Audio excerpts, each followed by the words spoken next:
Hello everyone, welcome to Radically Loved Radio. I wanted to create a place where people can go to get inspired, get motivated, or find some clarity and get tools to create a radically loved life. I will do my best to provide information on a variety of subjects, including yoga, holistic health, life coaching, spirituality, meditation, and overall mindful living. Each episode will bring you some of the world's best spiritual leaders, entrepreneurs, yoga teachers, coaches, along with some of my closest friends, and we will talk about their life experiences and journeys to create something more out of their lives and how they continue to grow to make that happen. Hey guys, Rosie here. I just want to say I am so grateful that you're listening. We are just getting a massive amount of response on this podcast, and I am so grateful that you're a part of this radically loved community, that you're enjoying the content and that you're enjoying all the guests and that you're still here and you're still working on yourself and your journey and your path. And I pray that you've received some tools listening to the guests or listening to any of my ideas or topics on meditation or yoga and how these tools can help you create a life of purpose. To continue to help us give you the best content, you can subscribe to this podcast, and most of the time you can just do it from your phone, from iTunes. Click subscribe and write a review. This really helps us continue this path and this journey, and we love doing it so much. And again, I'm so grateful that you're here. Let us know what you thought. Thanks for listening. Orly Wahba says the greatest mistake we can make is allowing the guilt of what we haven't yet achieved consume us. Orly is the author and founder of the wellness organization Life Vests Inside, which offers a guide to incorporating kindness into your daily life. She's an author and founder of wellness organization Life Vests Inside. This is an organization that offers a guide to incorporating kindness into your daily life. She's an educator, an entrepreneur, a speaker, and a community activist that's passionate about motivating people to make the world a kinder place. She began her career as a middle school educator, empowering children to see their power to influence the world for good. She founded Life Vests Inside, a nonprofit organization with a mission to empower and unite the world with kindness. Life Vests Inside gained international acclaim when Orly's award-winning film, Kindness Boomerang, went viral. She's spoken at TED several times and has been featured on many media outlets and is the most inspiring, most influential light worker that I've met in a long time. I was so honored and privileged to have her on this podcast to share her wisdom, to share her light, to share her love and her kindness to the world, and how this process of kindness and this practice is really going to save us.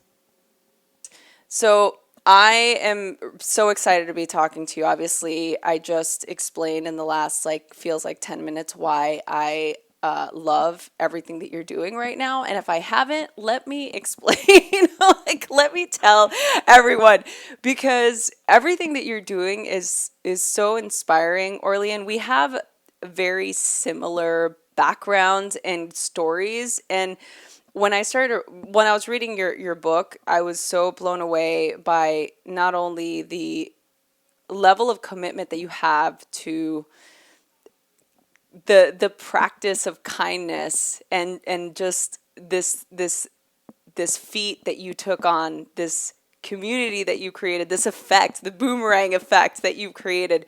I want to talk all about it, and for the people that don't know you or have, and I'm so grateful for Tori, by the way, for hooking us up, because I absolutely love her. I mean, she's amazing, and I'm like, how did I not? I literally emailed her and was like, how did I not know who this person was?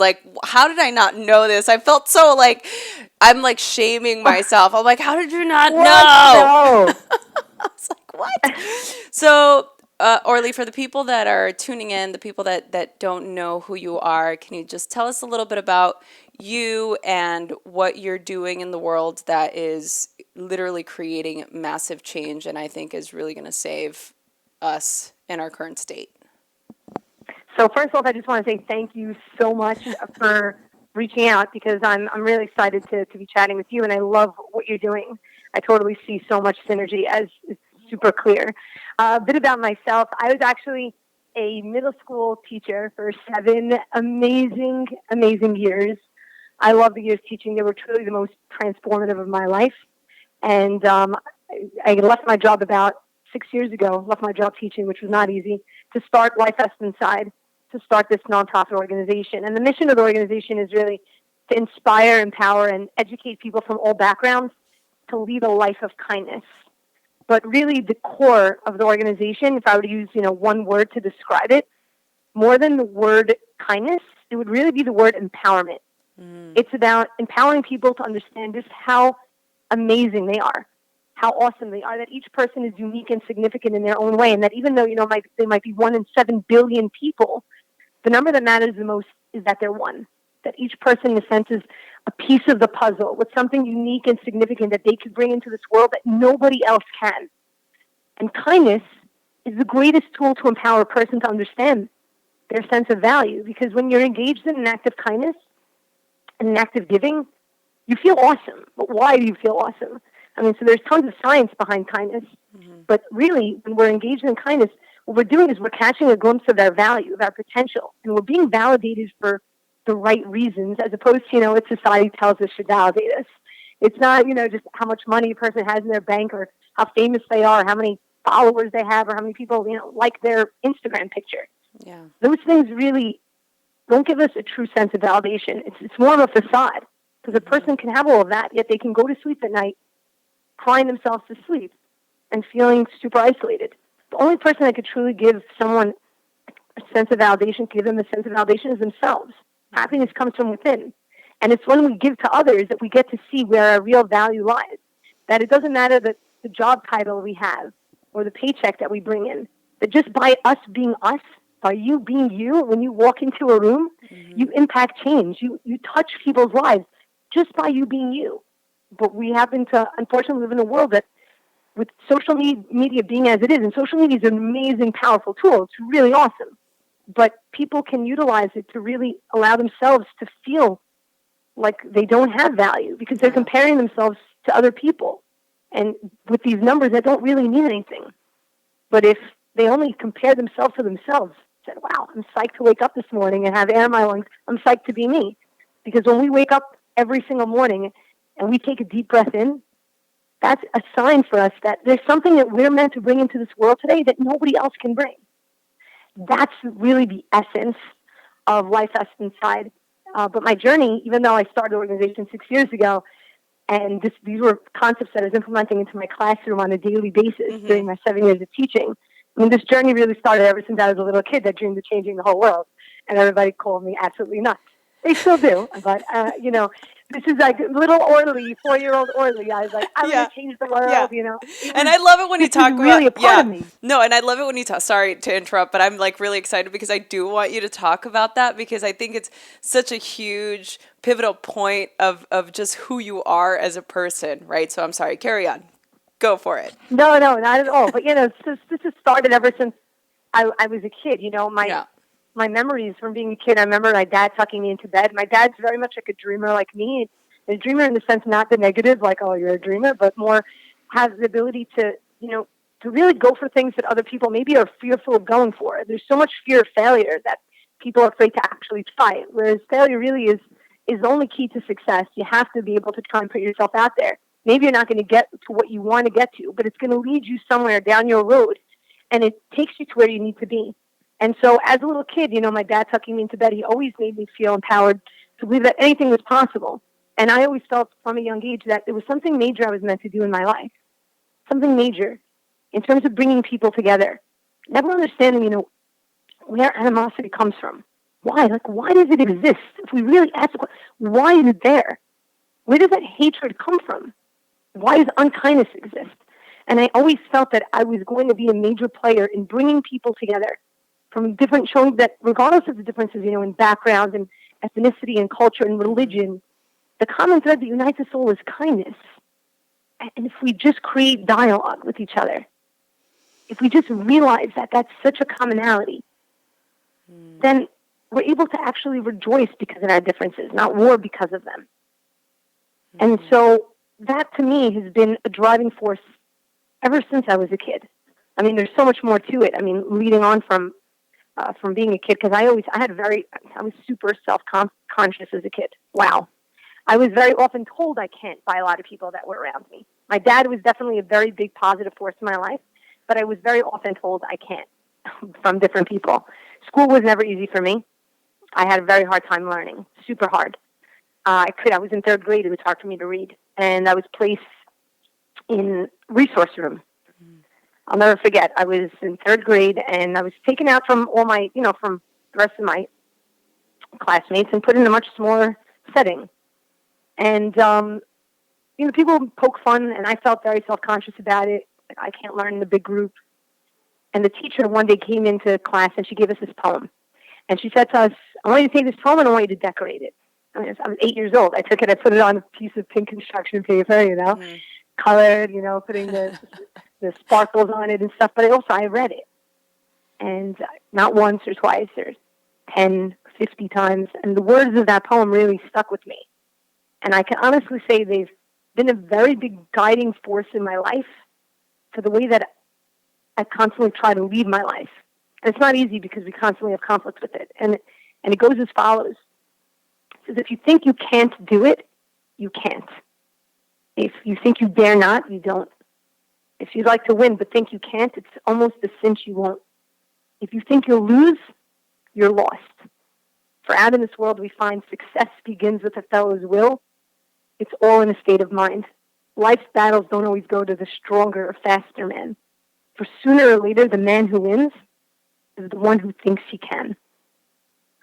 This concept of the idea of believing in yourself is such an important thing, and it's not something that it's not like a video game where you beat it and then you're done. Okay, great, now I believe in myself. It's a constant battle, it's a constant struggle that we all go through. Even the most confident person is going to go through those moments of feeling insecure, or questioning their value.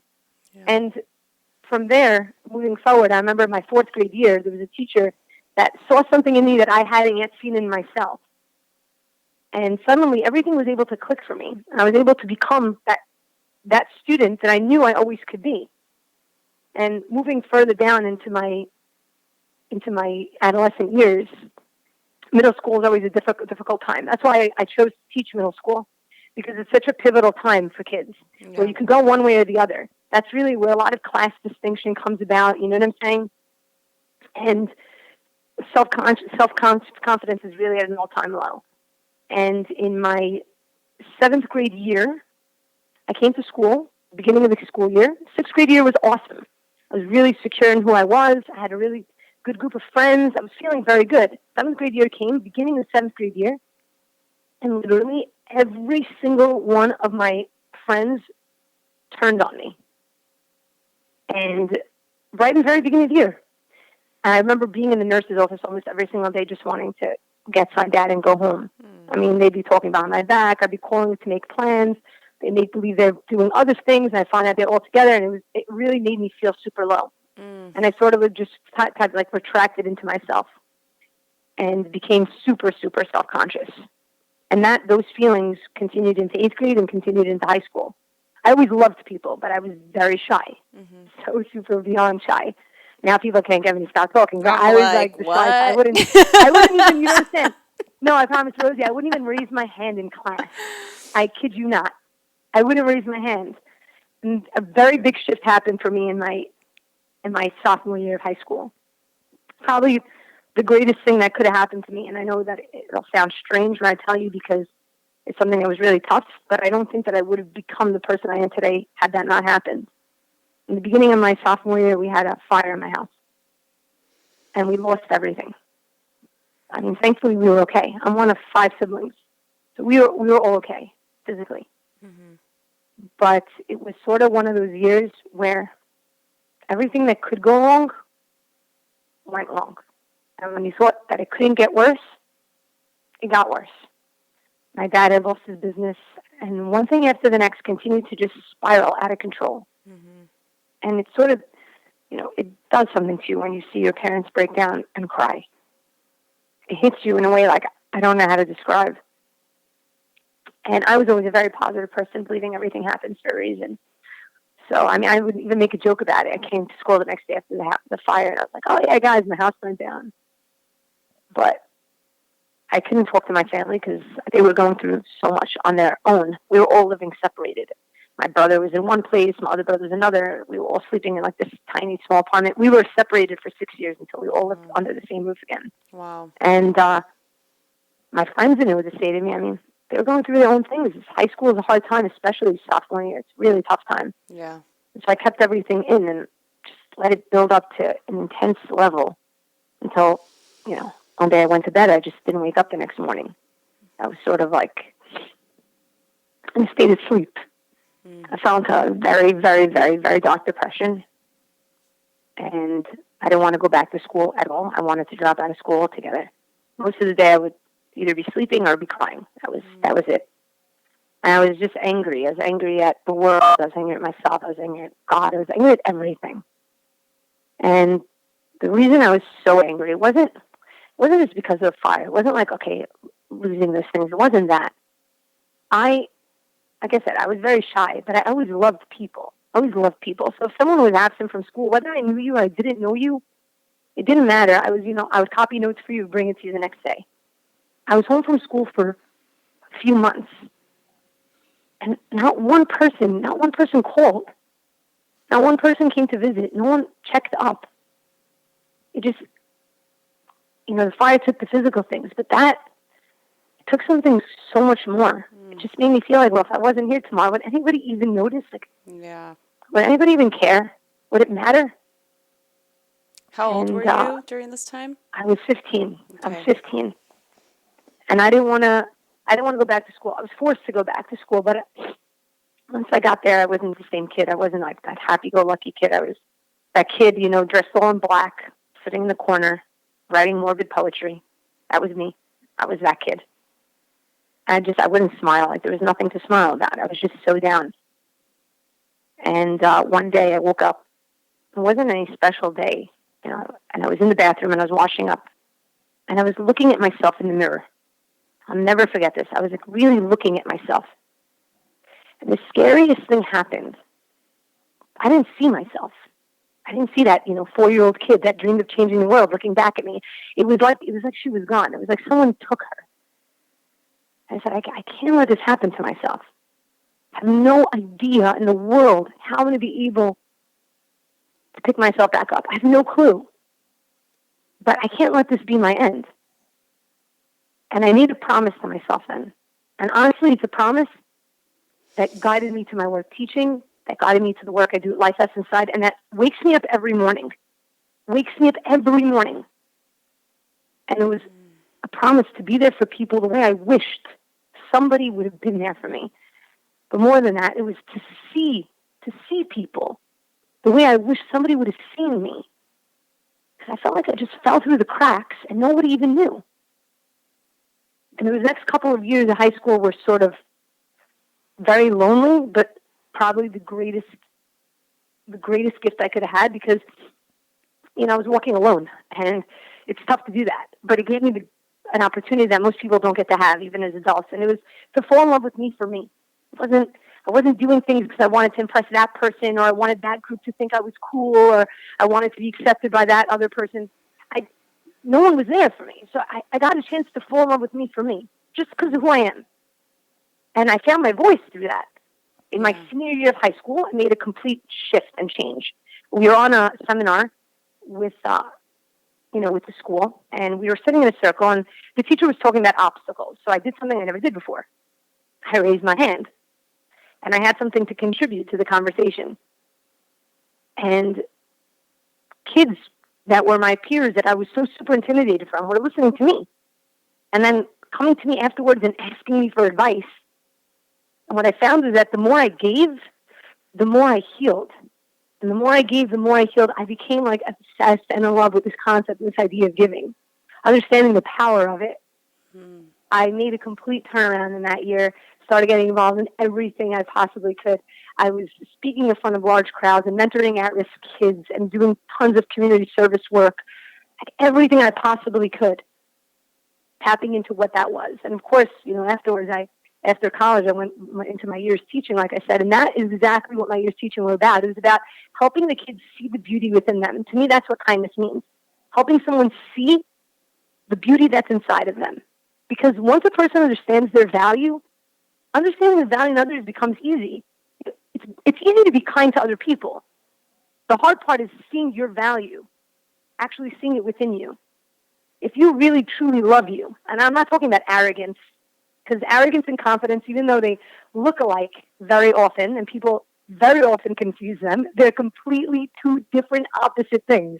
Arrogance comes from weakness, and people feel fearful when they're in front of someone arrogant. Confidence comes from strength, and people feel embraced when they're in presence of someone that has confidence. So the idea is that,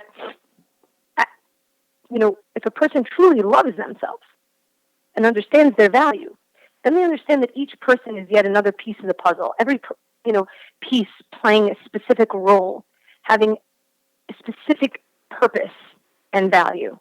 And that's the biggest issue that unkindness faces, that, why unkindness exists. People not actually seeing it. You can take it even with, religious animosity, for example. Mm-hmm. Right? Why? Why is there, what does it matter if everyone has, why does everyone have to believe the same thing? Yeah. If you are very secure in what you believe, think about it. If you're really secure with what you believe, you're totally cool with other people believing differently than you do. But it's when you don't feel secure in what you believe that you're so fearful that someone else's beliefs and ideologies are going to influence you. So what we end up doing is that we end up going on the defensive, and we end up forcing our thoughts and ideologies down the throats of others. But that's an indication of a lack of belief in what you believe in. If you're truly secure in what you are, you're okay with people being different, because you understand that that's really what makes the beauty of this world, is the fact that we're all different, the fact that we all contribute something separate. There's no superfluous people in this world. They're like, extra person. Okay, no such thing. That's the concept. Like, if you're here, that means that there's something you're meant to do, Right, that I'll never be able to do. Plain and simple.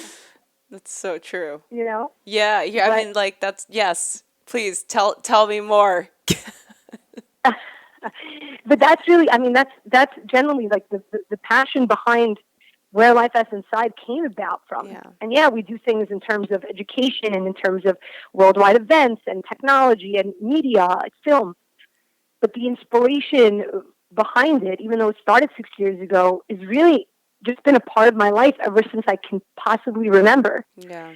And it's been super exciting to see things happen over these past 6 years, because, to be honest with you, when I first started, and it started, with the short film I had done, Kindness Boomerang, that has gone viral. It was, I shot that during my summer off from teaching. It was a short film basically based on real life experiences I went through. There's actually a crazy backstory behind every single person that you see on the screen. I mean, they're on the screen for 5 seconds? Yeah. Well, what do you There's mean a huge backstory? backstory. Are you going to tell us? Okay, there's, oh my gosh, you understand. This is, so many people don't know this. So when I came up with the film, with the script, so it was the summer, right? It was June. I'm like, you know what? I want to be able to show people the ability that kindness has to go from one person to the next, to really inspire change. So I said, why don't I film this? I had a background in film production, but it had been 7 years since I had done film. Because I was teaching for 7 years. I was directing theater in the school, but I didn't do film for that long. And I was scared out of my mind. It's like, I don't know, can I really do this? And I was getting so much discouragement. Oh my gosh, you don't even understand. And it comes sometimes from the people that are closest to you. And I always say discouragement, when people discourage you, it's just an indication that they don't believe that they can do it. So how could they possibly believe that you can do it? You know what I mean? Exactly. But bottom line, people thought I was nuts. Like, what are you doing? What are you spending all your money? Who do you think this is going to reach? Like, all kinds of things. And I'm like, no, I got to do this. So I sat down and I started writing just little moments that have left an imprint on me, like these little experiences. I had tons of them. I mean, they're all on Post-its, like on the wall. It was like a scene out of A Beautiful Mind, if you know what I'm talking Yeah, about. Like totally. my whole entire wall was like Post-its everywhere. I look like a psycho. And I said, you know what? Here's what I'm going to do. I want to show how one act goes from one to the next to the next. So I selected some of, my favorites and, put it together. And when I was doing, rehearsals, because we had everything happened within a 2-week period, like from auditions to the actual shoot. The shoot was in one day because it's all done in one shot. There's no cuts, there's no edits within the shot. And so I said, I want to be able to have the actual actors understand who their character is. So you're like, okay, well, they're on the screen for half a second. So I thought, all right, I'm going to sit down, I'm going to write down, a couple lines about each person. I never forget, I pulled like a 24-hour day. I didn't sleep. I was up the entire night. Ended up being like a page or even longer on each person. And to be honest, I was hysterical crying with every single backstory I wrote. Oh, because my there was goodness. a piece of me in every person. Yeah. No one's ever seen these backstories. Like, I think one person that I messaged that I had this, like, can you please send it to me? I want to read it. But the backstories are super intense. They're all based on real life stories. Wow. And what that person was going through in their life, where they were at, what happened to them that brought them to that day, and why that act was so important that specific day.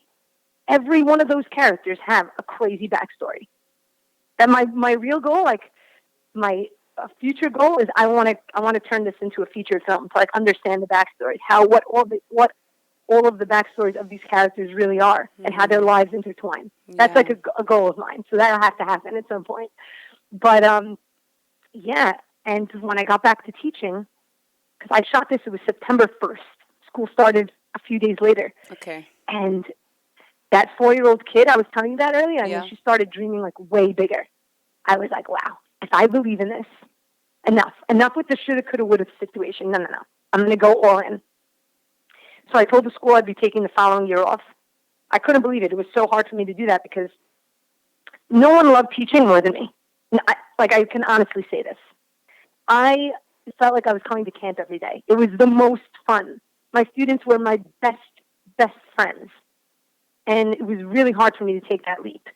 But I said, if I believe in this enough, this is teaching on a different scale. So I left the following year, scared out of my mind. Everyone is like, kindness. When I would tell people, my organization about kindness, to be like, kindness? Like, what are you talking about? What are you doing? What is up? This is, 2010 is when I shot the film. September of 2010. Wow. And, people thought I was absolutely nuts. It's so exciting to see how much more consciousness there is around it. There are organizations popping up left and right. Seriously. Like every other second, which is awesome because that just means that there's more awareness to what's going on. Yeah. And within the first couple of months of me posting the film, I remember I didn't have my website ready, I didn't have this ready, and I'm like a super perfectionist. But I said, already, okay, whatever, I'm going to post it. I don't know, maybe someone's going to see it. I have no clue. Like, I do nothing about social media, by the way. If I want to talk to you, I pick up the phone and call you. I never message someone. I didn't have any social media accounts. I had to YouTube a video of how to upload a video to YouTube. I think I did see that. And I started laughing. I'm like, oh my goodness, we're like kindred spirits. Seriously, no clue, not a clue. It was crazy, and then it just went viral, Yeah. And I was just responding to comments. That was it. All I was doing was just responding to comments. I mean, there was thousands of comments coming on a day. Yeah. And just connecting to people, and that's how things sort of started to grow. And it was amazing just hearing people's stories and people breaking down and sharing how the film inspired them and touched them and saved their life or made them repair a relationship. And from there, things started to grow. But the whole ideology behind the organization isn't just to inspire, because inspiration is awesome, right? Mm-hmm. But it fades. Let's be honest. Yeah. I mean, totally right? You go to some sort of, I don't know, a conference or whatever. Yeah, and you're all inspired. You're like totally feeling good. Everything's great. Like, I'm going to change my whole world around. Mm-hmm. It's going to be crazy. Mm-hmm. It's like when the school year begins. You buy your new notebooks. I'm going to do that. Yeah. I'm going to write notes. 2 weeks later, it's like, all right, that didn't happen. Okay. So inspiration's great, but if you don't channel it properly, if you don't transform that inspiration to action, it will fade and then you lose it. So the most important part is the engagement right after a person's inspired. Mm-hmm. And so the organization is all about understanding the psyche of a person, helping a person make the shift from inspiration to action. And so, yes, inspiration is a big part to inspire people to believe again, to believe in themselves, to believe that change is possible, that kindness is the way to get us there. Yeah. But the next step is, we do that through film and through social media. But the next step is to engage them and give them a way that they can actually take that and incorporate it into their own life. Because it's not like I created kindness, by the way. Kindness has always been here. I didn't do something new. I mean, sorry, I'm just not innovative in terms of, oh yeah, you created kindness. No. It's part of our essence, but it's very broad. Yeah. So when people hear kindness, I know it's going to be like, yes, I'm not a kind person. But it's very broad, and our lives are so hectic on an everyday basis. We're always running next thing and the next item that we get so caught up that we forget to see the small things. Yeah. We don't need to section off time.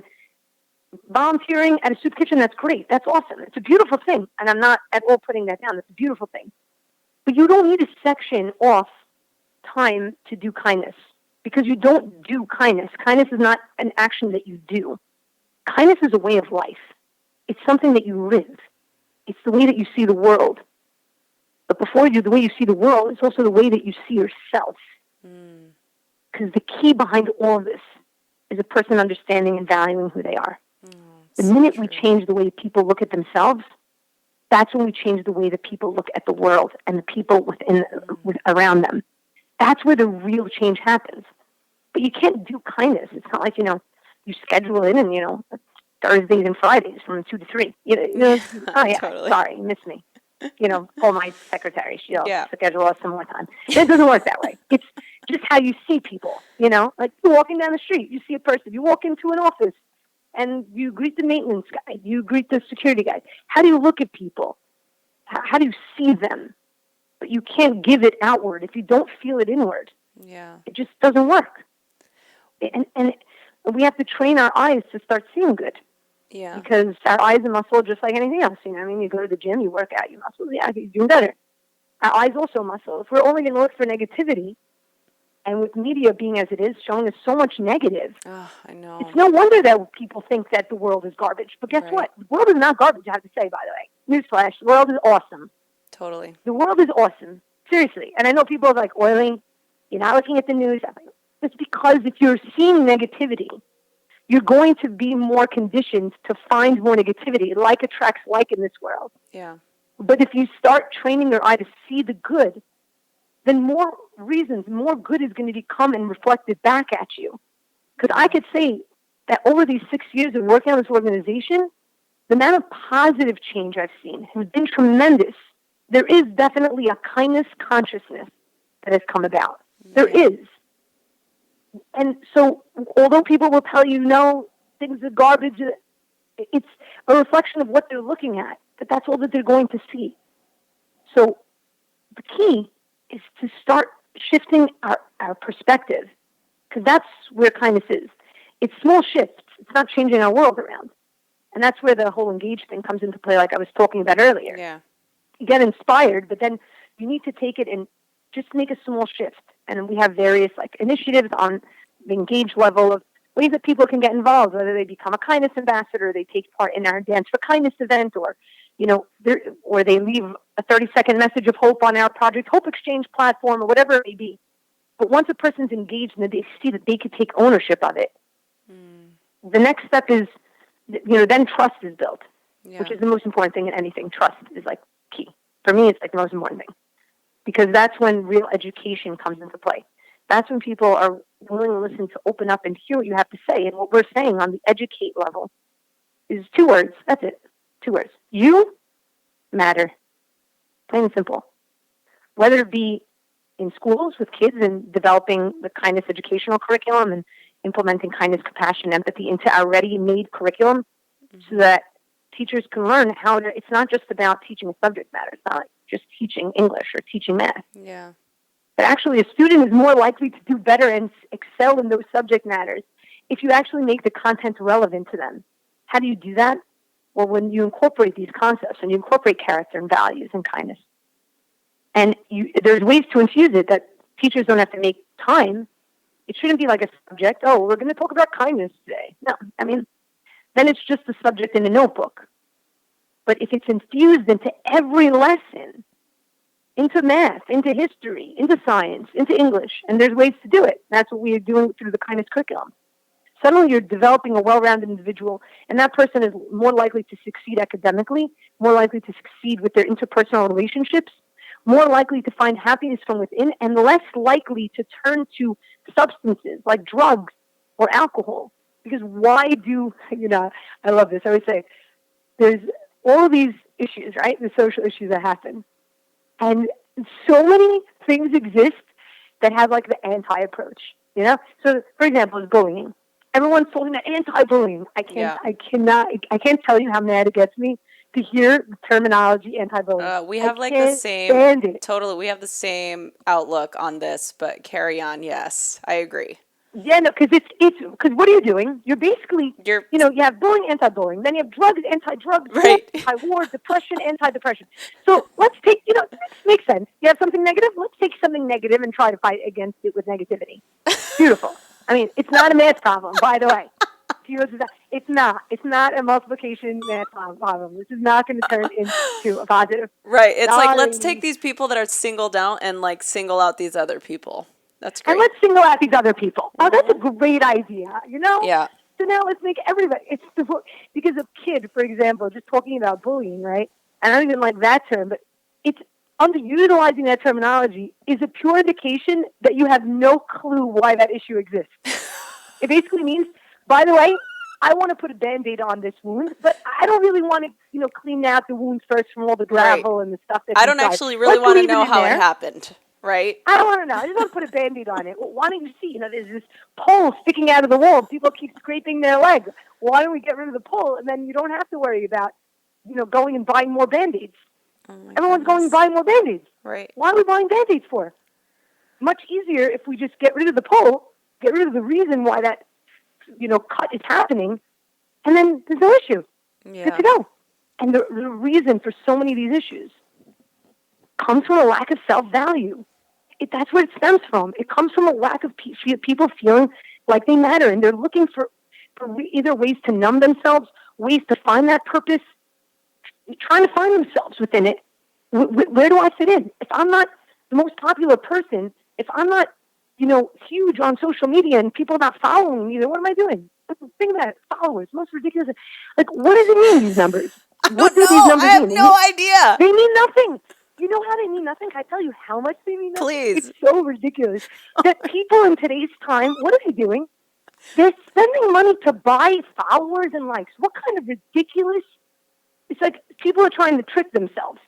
What are we doing? This is all a facade. It's so fake. Yeah. And no one wants to play the game, but everyone has to play the game. That makes no sense. There's no game. We're fighting with ourselves. It's ridiculous. So the concept is, there are many forces out there that will allow us to feel like we're invisible, like we just don't cut it. Yeah. So that's why people turn to things like this. That's why depression is at an all-time high, and people are taking antidepressants. Now, not to say, again, there are certain situations, but instead of actually understanding why people are not feeling their purpose, because they're not being empowered enough. We're not talking about that enough.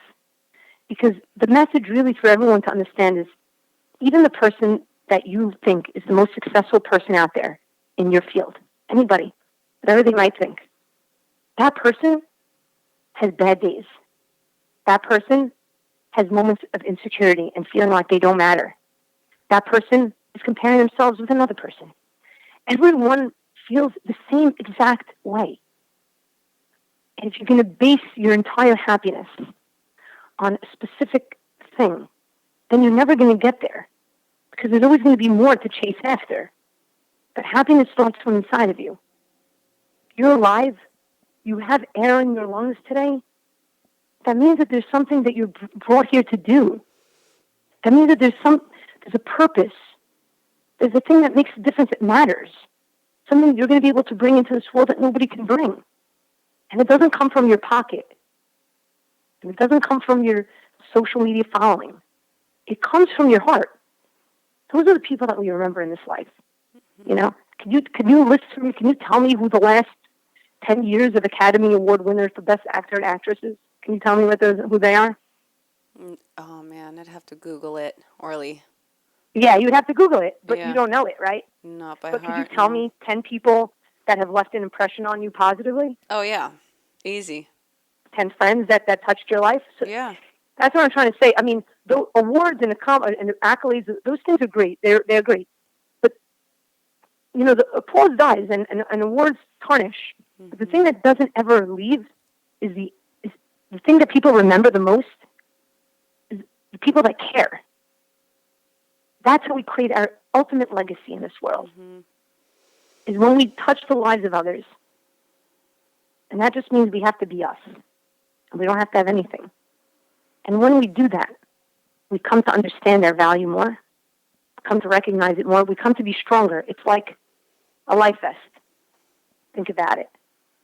You know, what's the difference between a life vest that will keep somebody afloat and then one that's going to allow someone to drown? What's the difference between the two? It's one thing. What is it? Air. Air. Oh, right. Air. If you have a deflated vest, I mean, it's not going to save anybody. No. And if you think about it, when you breathe into, let's say, a life vest, you're giving from your air supply, right? Mm-hmm. It's becoming stronger. We're giving, right? We're giving and become stronger and stronger. And the stronger that vest becomes, the more we're able to stay afloat. And the stronger we become, the more likely we are to be able to help someone else. When we give, that's exactly what happens. That's why when you're on a plane, you know how they say, in case of an emergency, put your life vest on and then help the person next to you. Why? Because they understand that if you're drowning, if your person's gone, then how are they going to save anyone else? There's no way to save them. Yeah. It's not going to happen.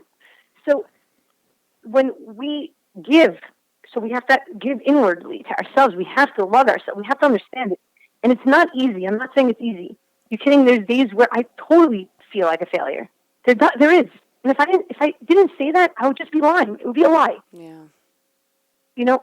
It's hard for me to believe, but okay, I'll take it. No, it's I promise you how true it is. It's so true. It's so true. Can I tell you? Just this morning, okay?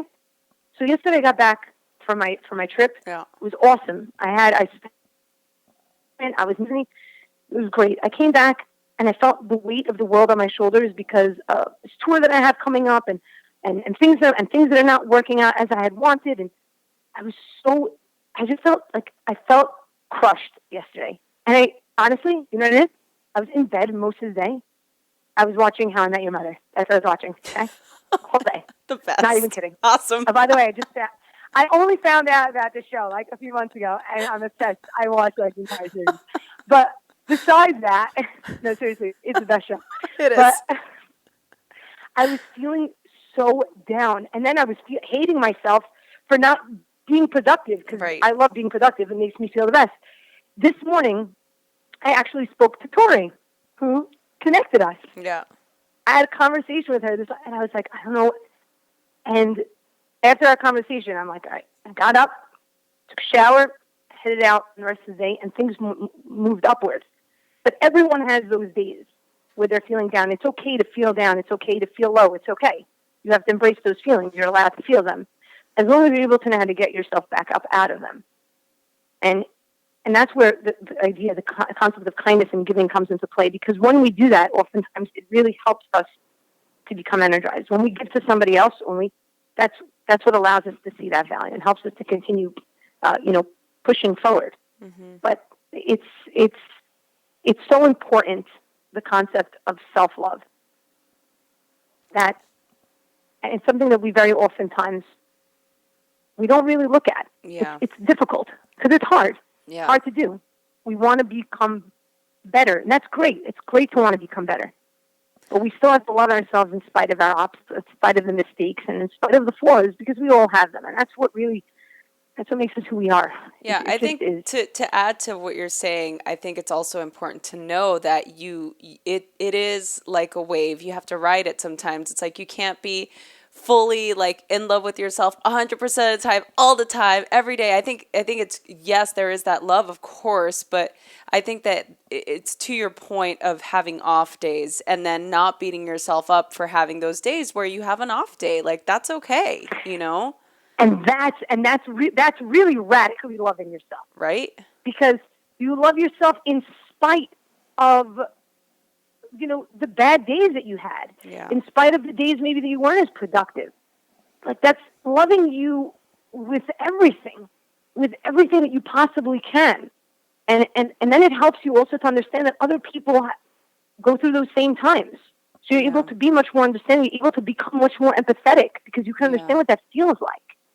And so, that's really, like I was saying before, on the educate level, that's what it is, whether it be in schools that we're going into, or speaking with companies and incorporating a kindness culture into the workplace, understanding that happier people are more productive and they're more loyal and they're going to give you the best of themselves.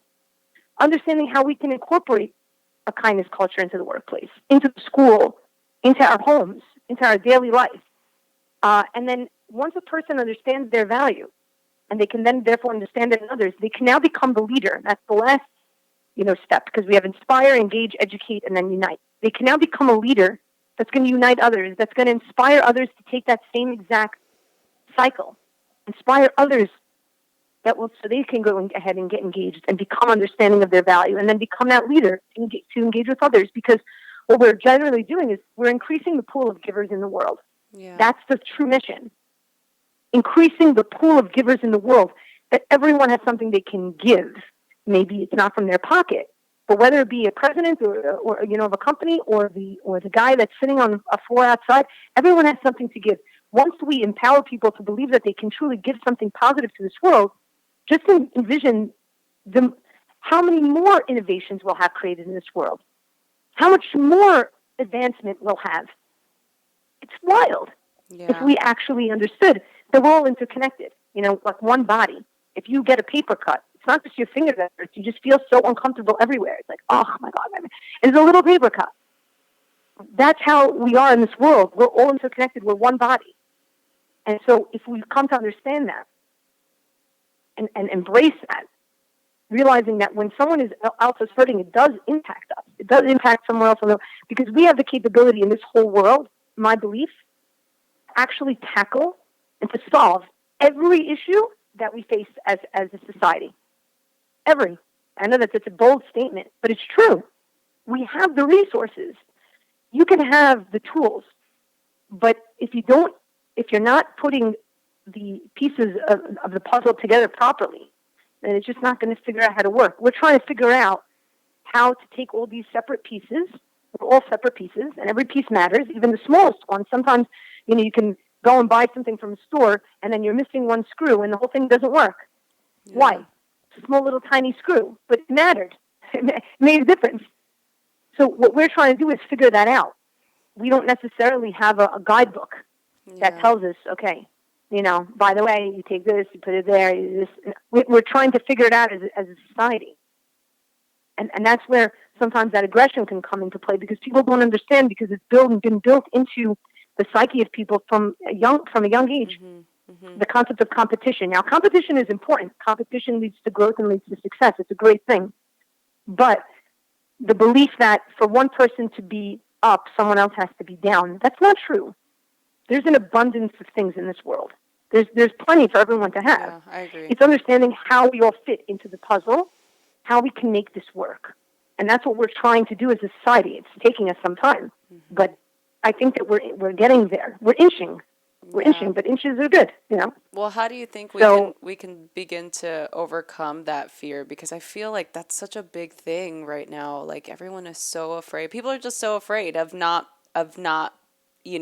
being important or feeling like they don't matter, right? It's just, to your point, it's exactly. It's a very hard thing to fight. I'll tell you what, it's hard because, like I was saying, because there's so many more mediums for people to feel less important or to feel insignificant. Yeah. Right? You're not only going to one portal. It's not like, okay, you only know what's in your world, before the internet, right? You only know what's in your world. Your world's much smaller. Yeah. Now that our world is so big, you have Facebook, you have Instagram, you have YouTube, you have Twitter, you have other thing, you have music, you have so many different portals that can make a person continuously feel insignificant. So what I say is, don't focus on, it's easy to focus on, to look at, let's say a person has a professional goal in mind. Okay. I'm just going to give an example. Okay. The person wants to succeed in something professionally. Okay. If we only look at all the people that are doing it better than us. Now, it's important to do this because you get to learn. You can learn from people. But if you only are like focusing on who's doing it better than you, sometimes doing that, like keep looking through social media, it makes you feel very low. It makes you then, oh my gosh, I'm so far from ever achieving anything. Oh my goodness, how come I've been working on this for so long and I can't get it, but everyone else around me seems to be doing awesome. Like, what is going on? Do you know what I'm talking about? I know exactly what you're talking about. It's a very, very common feeling that people feel, and we allow ourselves to get sucked into it. It's very dangerous. To an extent, it could be good because it helps to push us forward, and by looking at others, we can become more innovative in our own ways. Yeah. But if that's all we focus on, as opposed to focusing on, okay, I know that I'm unique. I know that I bring something different to the table. Why? Because I'm here. That's all you need to know, by the way, that you're unique. You're here. You're breathing? Great. You're unique. Done. See ya. That's it. Then you wouldn't be here. So it's first understanding that you're a piece of the puzzle. Just like a puzzle piece, different shapes, different colors, but every single piece is the same size. Every piece is important. If one piece was missing, you wouldn't hang that puzzle on your wall, regardless of what piece it was. So it's first understanding that. That's the first step. And then it's working towards your goal, even though you can be looking at things around you, but if you're focusing on your goal and focusing on where you want to get to, okay? And the important thing is, oftentimes when we're trying to reach a goal, people look ahead of them, right? They look at the gap of where they are to where they want to be. I would say, don't look at the gap. You know what you need to do? Oftentimes, it's good to have goals, big goals, and then it's important to have smaller goals because you need to work off of positive energy.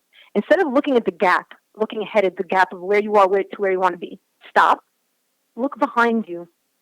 We oftentimes forget to look behind ourselves. I also do. To look behind you at how far you've come. Look at all the things that you have accomplished. Use the positive energy to propel you forward. Don't use the negative energy of the gap to keep you down, because that's exactly what it'll do. It'll make you want to crawl into your bed, and that's it, and do nothing. That's what happens. And if we allow ourselves to look behind us, that will propel us forward to continue moving and creating these small goals for ourselves. We may not be that person, but we're not meant to be that person. We're meant to be us. Because if we're going to keep trying to be them, who's going to be us? So it's not easy. And if it was easy, then everyone would be doing this. It's not supposed to be easy. It's really hard work. It's hard work, and it takes a reminder every day. We have to remind ourselves of this. And people have different ways of doing that. You know, everyone has their own way. It's not going to be my way or the highway. Yeah. Everyone has their own way of getting to it. Whether some people do it through meditation or through yoga, whether some people do it through prayer, whether some people do it through affirmations. Everybody finds their own way. Yeah. You know, everyone has their own method. You know, it's not like, this is the successful method, and if you don't do this, you're not. No, that's it's not like true. There's no, sometimes that's one of the things that I hear a lot from either clients or students that I work with. It's like, well, my life was this way. It was built in such a way that I didn't have the benefits of having two loving parents, and I was raised in an area that was like this, and so now that's why I'm an addict or whatever. It's like they put all those obstacles, they utilize them as a way to just sort of like give the excuse, or give the explanation of like, well, I can't achieve that level of success, or because it's easier. Yeah, it's easier to do that. You know why? Because people are afraid of it. People, and when I say people, I'm including myself, right? Yeah. People are scared of trying. Totally. When I made that shift to leave my job teaching to do the organization, that was like really scary for me. Why? It wasn't scary because it was something new. I mean, that was scary on its own, fine. It was scary because I was pursuing my dream. That's scary because a lot of people rather say I could have, should have, would have later on in life.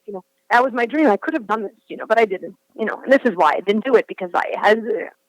But so people rather keep the dream as opposed to pursuing it and maybe failing at it. Yeah. Maybe it not working out. People much rather hold on to the dream. It's so scary to lose your dream. Like, what happens if you try and you keep trying and it just didn't work? But what people don't realize is that doesn't mean that you failed. Failure doesn't mean that something didn't work. Failure is never trying, never getting up and actually trying to make it happen. If you keep trying, you'll never fail at anything. Yeah. It's hard to do it. It's so hard to do it. We're so scared of what happens if it doesn't work. Yeah. Then I'm really going to feel like I have nothing. Yeah. But it's hard to get out of that comfort zone. It's very, very hard. Yeah, it is. No matter where we're at. Exactly. And I think that it just goes back to speaking to changing our perspective of how we see our lives and being able to look back and seeing all of our accomplishments, I grew up in East LA during a chaotic period during, the early 90s. And it was, pretty chaotic, tumultuous upbringing. And the way I always saw my life, like I was never, I was very similar to you, I was a big dreamer and I always, erred on the side of positivity. And I always knew that I was meant to do something impactful in the world, and I never had the encouragement. Nobody was ever aspiring for me to do anything big. It was like, just don't get shot and, graduate from school and don't get pregnant as a teenager. Like those were the big dreams, right? And I'm like, oh, perfect.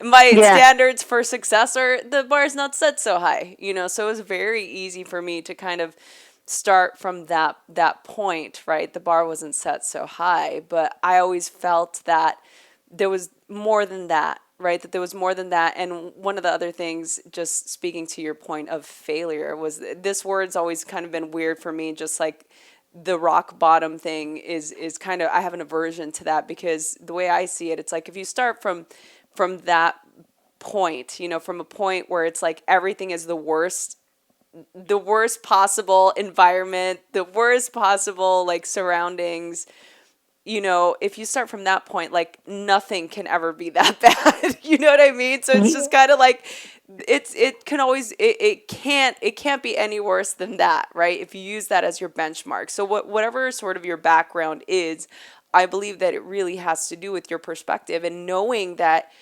because there is breath in your lungs, you are important, you do matter, and you do have a bigger purpose in life. And even if you don't know what it is yet, to be able to just take the plunge and take the chance to explore that and just do something, right?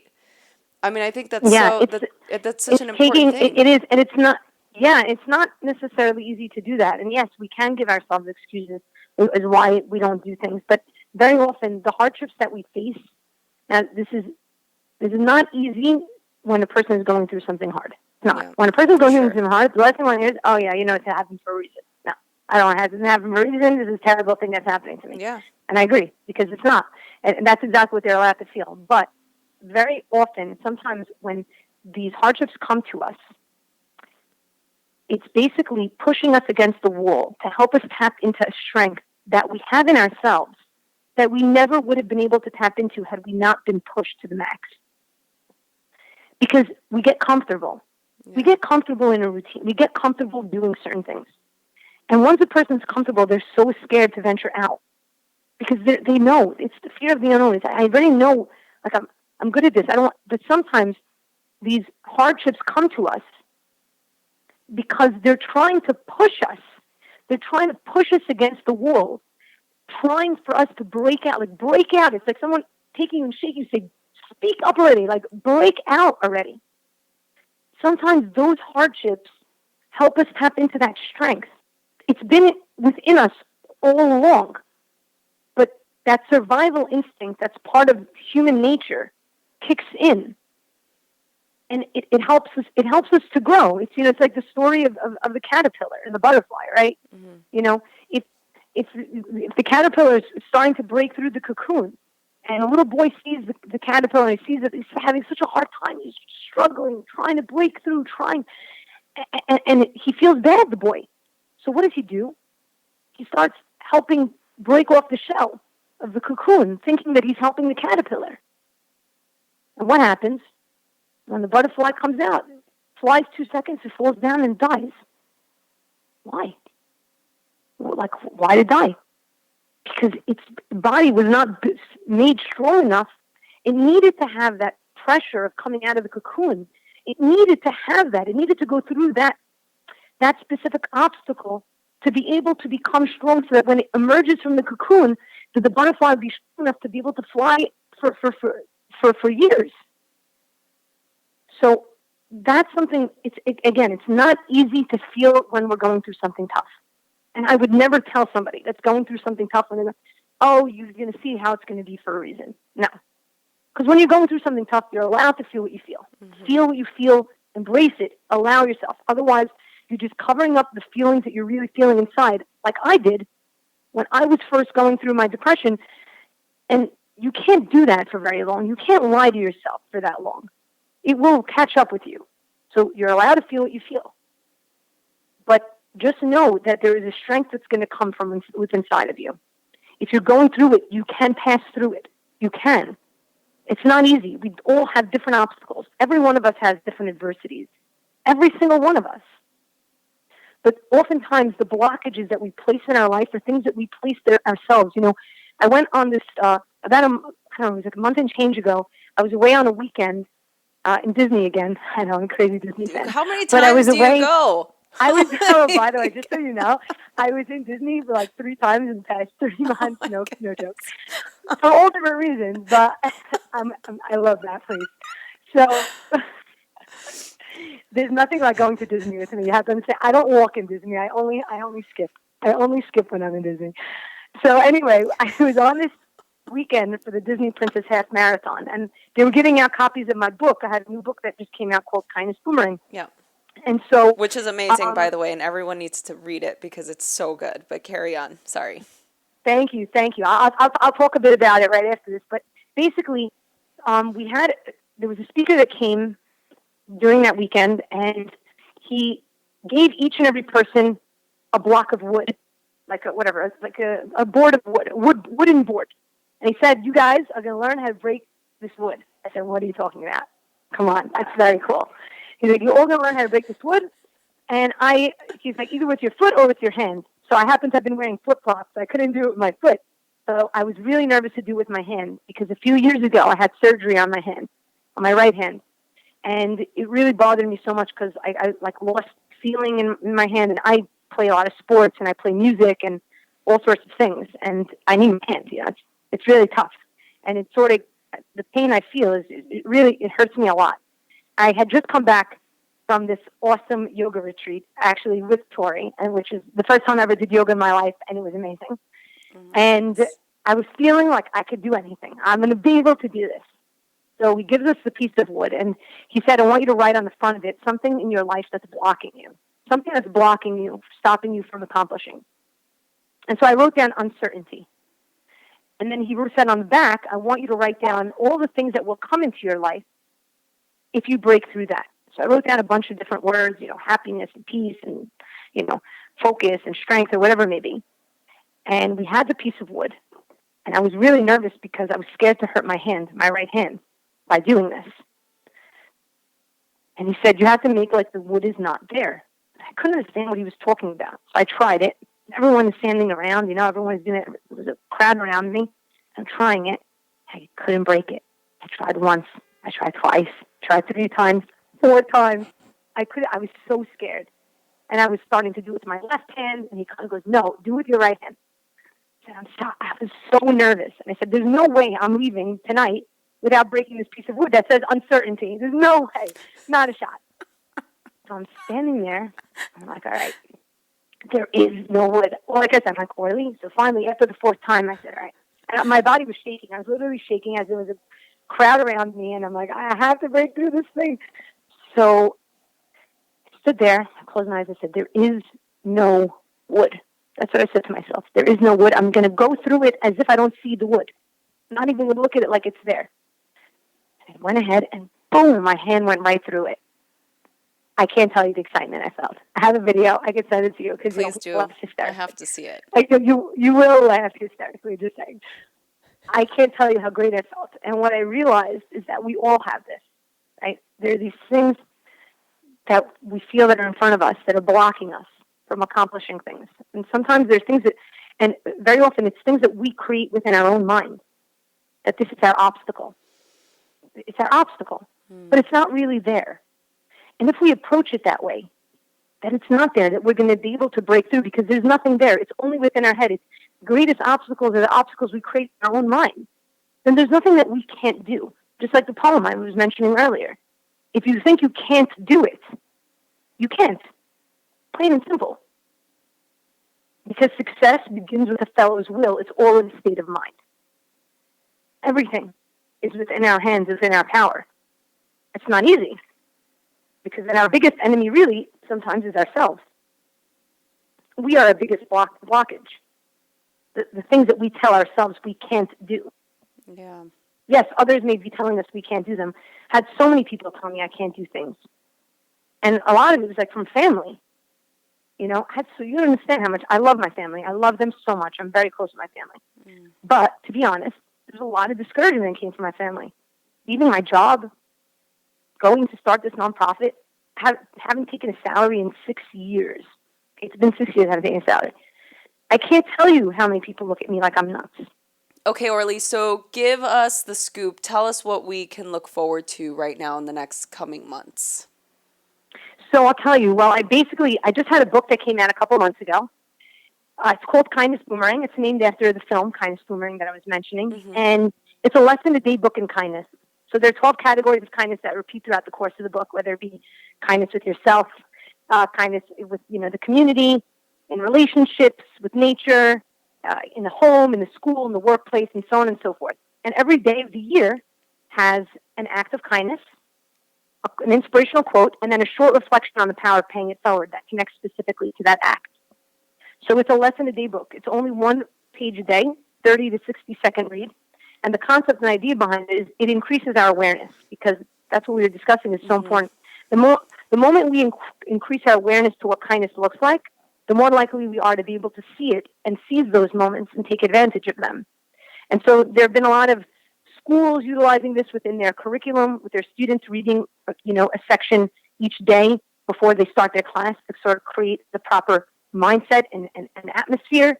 Even companies using this to start off and kick off their meetings, reading it in, right before a meeting, reading a section from Kindness Within the Workplace. And parents using this with their kids and reading a section each day, like one page each day, and actually engaging in that in a specific kind act at one point during the week, choosing one that they actually physically do with their child. Yeah. So there's so many different ways of utilizing the book, whether it's read in order or out of order. What I'm going to be doing is I'm actually planning a cross-country tour, which is super exciting, across the U.S. And I cannot wait. Oh, I'm so it's going to be a 6-week tour. Yeah, I'm going to be coming to LA, so, I'm going to have to see you.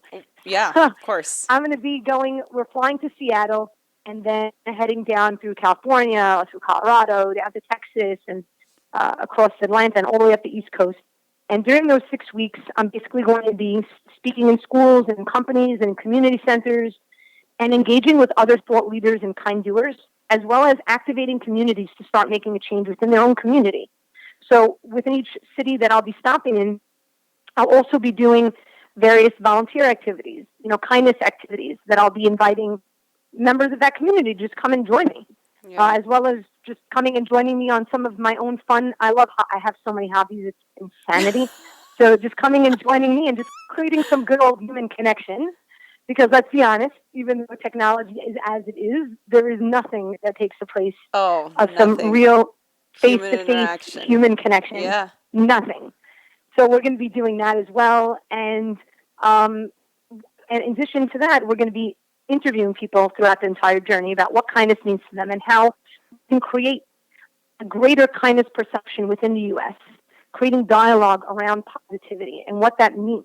How can we actually make that shift. Yeah. And we're doing a documentary the entire journey. We're having a videographer come along with us for the journey. So we'll be having short film vignettes that go up on our YouTube channel, and we'll be utilizing the live platforms like YouTube Live and Facebook Live for people to engage with us and get involved, and then doing a full-length documentary of the entire journey at the end. Oh. So it's going to be super exciting, and people could get involved in so many ways, whether they book me to come in and speak in their school or their company, or whether people take part in some of the volunteer activities or the community activities that I'm going to be hosting, or just even social media-wise, just following along for the journey. We're going to be having a lot of exciting, cool video sequences. One of them is going to be called Truth or Dare, where people can ask me any question that they want, and I will answer, or they can dare me to do some sort of kindness dare, Okay. which will be loads and loads of fun. So there are awesome. so many ways to get involved. We're going to be launching an Indiegogo campaign that's going to launch with the tour, so people can also support that way if they want to support and help us actually travel across the U.S. We're in the midst right now of finalizing dates for the tour, but it's going to be over the course of a 6-week period. And people can look out for that on the website, on Life Essence side. So where can they go? There's 2 sites. LifeEssenceSide.com is the official website for the organization. Okay. And also KindnessBoomerang.com is the website for the book, which will also have information about the tour going up real shortly. And of course, people can connect via social media on Facebook and YouTube and Instagram, and Twitter, all at Life Vest Inside. And those are some really awesome ways to connect. We have a daily newsletter on top of that people sign up for. Every Monday through Friday, I put out a daily kind newsletter. Mm-hmm. Each day has an act and a positive affirmation, a quote, and some sort of a kindness media, so something positive that's happened in the world, to start working out those eye muscles to see the good. So people can sign up for that on the Life Essence Side website as well, and hopefully get a copy of the book, Kindness Boomerang. Yeah, I mean, it's such a great... Pick it up. Yeah, pick it up. In so many ways. Yeah, so you many can places. get it on Amazon, Barnes & Noble, BAM, IndieBound, Target, iTunes, all kinds of different... We'll link a couple of these up on the show notes so people could just go on the show notes and click and get connected and get involved. I do want to give a little quick shout out to my little sister who just graduated high school and also read the book from cover to cover. And oh my gosh. Her quote, I'm going to quote her, Orly. She's like, "This book is lit." And I'm like, oh, that's good. Oh that's my gosh, good. I love it. You really inspired her, and I'm giving her a little shout out because I mean, it's, she's a teenager, and she just recently moved in with Tori and I, my Tori, not our Tori. There's a lot of Tories going on, but she really loved it, and she watched your TED Talks, and she was very inspired, and so I want to thank you for that, and just for creating this whole community. And I'm so excited to be a part of it and to, join any way that I can and get the Radically Loved community involved in every single which way possible. So before we finish, I do want to ask you one final question, and it'll be a nice way for us to kind of close this out. And I can, let you go and continue to just be a loving, kind human in the world, making a difference. So, thank you so much. Radically Loved was started as a forum. I wanted to create a place for people to come to get information on the practice of yoga, meditation, mindfulness, or just to get inspired or feel support, right? So it's this idea that we are radically loved by this universe, force, God, higher power of your understanding, whatever it is, baby Krishna. I always try and give a shout out to somebody out there. It's whatever it is that you believe is radically loving on you. And there is a force that's holding us all together, and we definitely are one. So the question to you is, how do you feel radically loved, and what do you radically love? Oh my gosh. First of all, I absolutely love everything you just said. I radically love everything you just said. Okay, let me say that. How do I feel radically loved, and what do I radically love? Yeah. Wow. I would say I feel radically loved. The greatest thing I would say in my life that makes me feel radically loved is God. It's a very big part of me, and that's what makes me believe that I'm being bet on every single morning when I wake up, and to never, to believe that I'm here for a purpose. And what I radically love people. I radically love people, all people. I don't care what they believe or don't believe. I always say that my job is falling in love with people more and more each day. And I'm going to say my job is radically loving people more and more each day, because it's really the truth. I love that. So I radically love people, all people. Doesn't matter what they believe or they don't believe, where they're from, or I generally always say that I am in the job of falling in love with people more and more each day. And now I could say that I radically love people more and more each day. Orly, thank you so much. I have no words to express my gratitude for not only everything that you have done, the forum you've created, everything that you're setting out to do in this world, and how you're impacting lives, and how your effect, the ripple effect. It's the boomerang effect that you're creating in the world. I'm so grateful for you, and I thank you for all of your efforts and everything that you're doing. And I'm so honored and privileged to have had you as a guest on our show, and to know you, and to hopefully continue to work with you and create something magical. Wow, thank you so much for that. That means more than you know. Honestly, I so much appreciate this opportunity to be able to connect with more people and hopefully inspire them, if anything, to radically love, like you said, to radically love themselves, because it's so key. It's really important. So I'm very grateful for everything you're doing and all the people that you're inspiring in your own unique way. And that's something to be super, super proud of.